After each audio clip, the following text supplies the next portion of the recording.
Your voice, your opinion, your community. Fact TV, free speech, protected.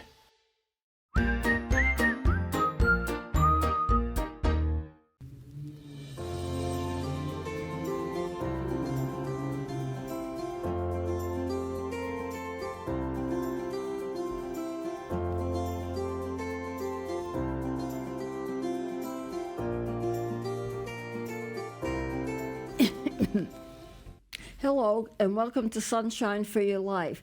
As I said last time I was here, that I was going to give you a sermon in terms of nursing home care, because it's so prevalent, and there are so many people, elderly and otherwise, that are in nursing homes, and they are in trouble. And since I've had a recent experience with it, I decided that it'd be wise to give you some information. It is a sermon, but I do want to introduce what we need to do for nursing homes. Now, I was in rehab, and a sweet little elderly lady came to me in the nursing home, and she said, "I'm 100 years old." And I said, "Well, that's wonderful. How old are you?"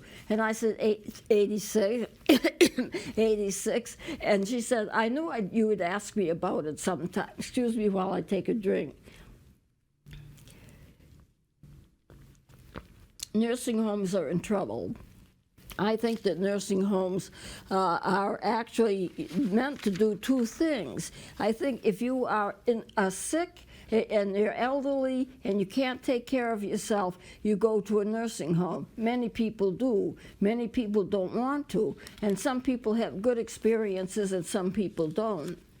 Now, nursing homes also are used for rehab. They pick up extra money because they are rehabilitating patients, say, from surgery or from illness, in my case of surgery on my foot. And as I said, I was there for 5 weeks, although most people are not there that long for rehab, but I had some complications. Now, some of the nursing homes do a really great job at rehab. They have all kinds of equipment. They have people specializing in it. And other people get stuck in a poor situation where they're not getting good care at all. Unfortunately, I was in a facility that did not have a good reputation and did not give good care. But I want to say here, my sermon is not about blasting nursing homes.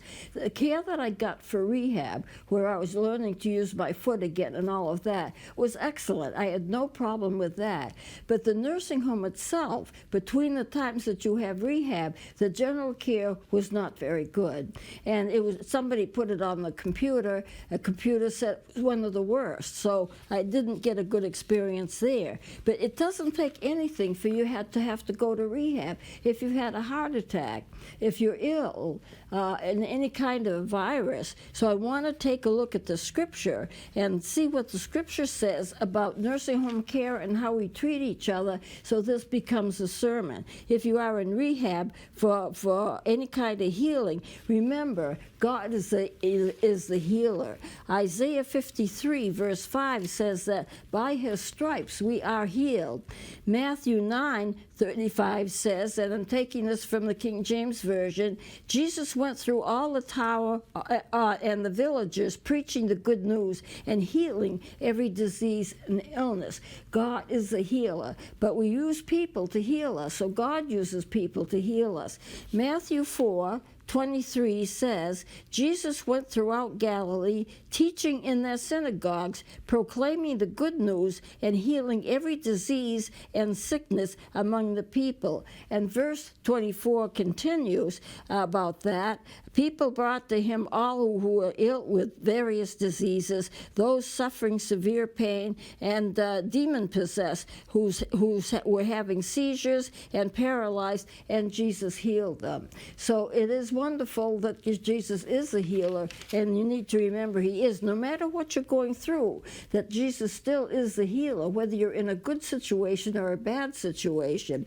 Now, remember also that healing can be a process.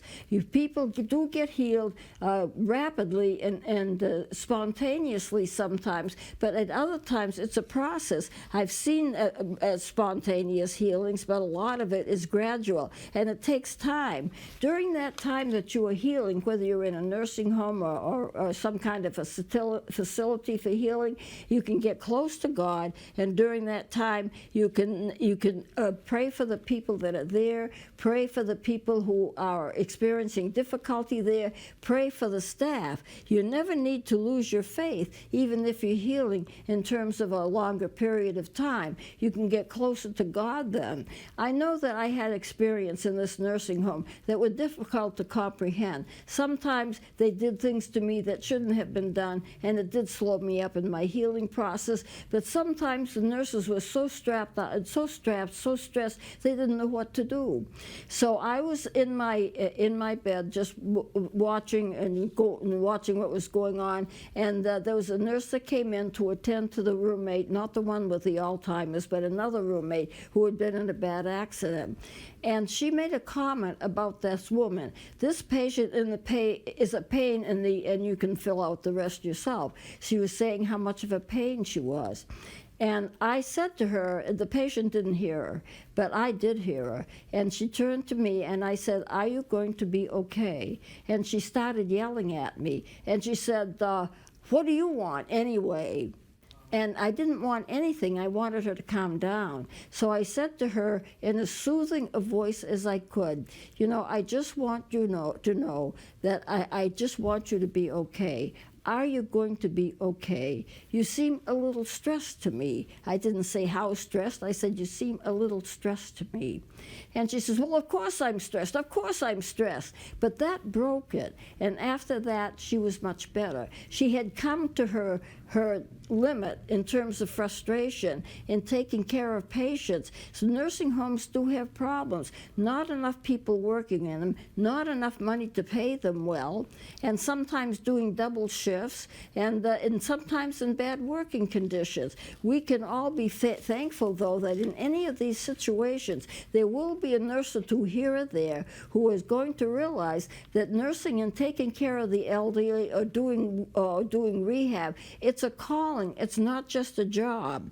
And so if you think of if you're working in a nursing home or going to a nursing home, all of the people who are there, it's not just a job to them. It's a calling. I had some wonderful nursing care, even though the facility is not listed as a good facility. I had some wonderful care there. But I also had another group of nurses, not so kind, not so diligent. When I got there, my doctor had addressed my foot, bandaged it so they could put a wound vac on. Well, there are all kinds of excuses. We don't have a wound vac. We've got the wrong size wound vac. We don't know how to use a wound vac. It was a day and a half before I got a wound vac, which I couldn't manage at home, which is why I had to stay longer. I was through with rehab in 3 weeks, but I had to stay 2 extra weeks for the wound care because of the wound vac, and they didn't know how to do it. They put it on wrong. One nurse took off all the bandages that my doctor put on, and that shouldn't have been. She had requested them not to do that, but they did that. Then they messed up when they tried to rebandage me, and the wound vac wouldn't work. There was nothing wrong with the wound vac. It was the fact that when they rebandaged me, they didn't do it right. So the doctor did not want them to do it at all. So there were various complications that I ran into. But the thing is, even though mistakes are made, people try to do their best for the most part. As a Christian, I was amazed at the stories that I heard from various other people who are residents as to what they wanted to do and what they wanted to gain out of the experience. For example, one 88-year-old wanted to go live with her sister, who was 95. Of course, she was refused. The one who missed his cat so much that he always got up at 5 o'clock in the morning to look for his cat. The dementia patient that had screaming rages, that would be the person that I was tied in with in part of my experience. She was a roommate for a certain period of time. And the nurse who had 26 patients who needed her all at the same time. A lot of them were screaming because they had to go to the bathroom. They had to wait for someone to take them. But they wouldn't, somebody wouldn't come, or there was so much people that they had to help, they had to wait so long. You shouldn't have to wait 3 hours for a pain pill if they know that you are allowed to take them. You shouldn't have to wait an hour and a half to go to the bathroom. which it was happened to me and several others. Now, and the thing is, there's just not enough people working in nursing home. But the patients who have met their goals can go home. I had met my goal in about 3 weeks. When I had the rehab done, they dismissed me from rehab, but I had the wound care vac on, and I had to stay for 2 more weeks because of the wound vac. So I saw a lot of things. No matter how good or your experience is, or no matter how bad your experience is, there will be medical staff that will consider that it is a calling that they are there, and they will do the best that they can. They work hard, doing extra shifts, short-handed, not enough money, and it really is a pitiful situation. You need to appreciate them because they are working their darndest to make sure that you have good care, and they deserve your thanks for that. God is working through them to heal you. Now, various things can happen as a part of a rehab experience, but I believe that God had me there for a specific purpose, and He did. You may be chosen by God to go into a nursing home to help somebody that's there, and in quiet moments, you can pray, you can get closer to God. I was thankful for what I could help the staff members and be able to help them calm down if they were stressed out, like the woman who yelled about this patient that was a pain. I was thankful for what I could help them out. Now, there was one nurse that came to me and said, you know, if you don't have Jesus, you don't have anything. So I think that we need to know that nursing homes are in trouble. And they are in trouble, but they're in trouble because if they had enough money, if they had the staff they needed, if the circumstance was better, it would be a wonderful job. I know my sister was a nurse's aide in a nursing home for over 20 years, and she loved it. And I can see why. Some of these patients that need help, they're very good people. They've had sad stories to tell, but they're very good people. And I appreciate the fact that they would be helped. Now that I am that I am home, I like to reach out to nursing homes where I can, to help out where I can. Remember, Psalms 106:1 says, give thanks to the Lord, for He is good. His love endures forever.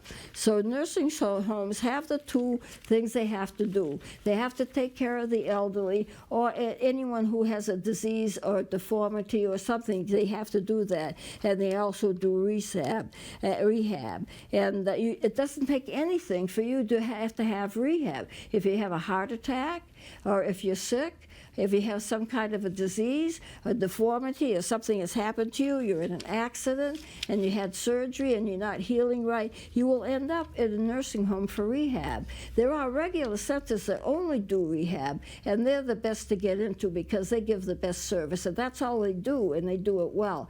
But if you go to a nursing home, you may want to check out what's available and what's good and what is not so good. If you can go to a rehab center, you're much better off. But if not, you'll have to go to a nursing home, and some of them do well and some of them do not. So you have to consider all options when you are going to a nursing home. Sometimes you go only when they have the facilities available. For me, after I got out of surgery and I didn't have to be in the hospital anymore, I had to go where there was space available, and that was the only space that was available, but it wasn't the best. But you can make the best out of a bad situation. Prayer, helping those that are doing their best, and be thankful that you're not going to be there forever as a resident. You're there for rehab. So I'm going to close it here. We're going to do most on the other show. We're going to start alcoholism, and we will be starting things here similar. So I'm going to close it off here. Thank you for watching. Until next time.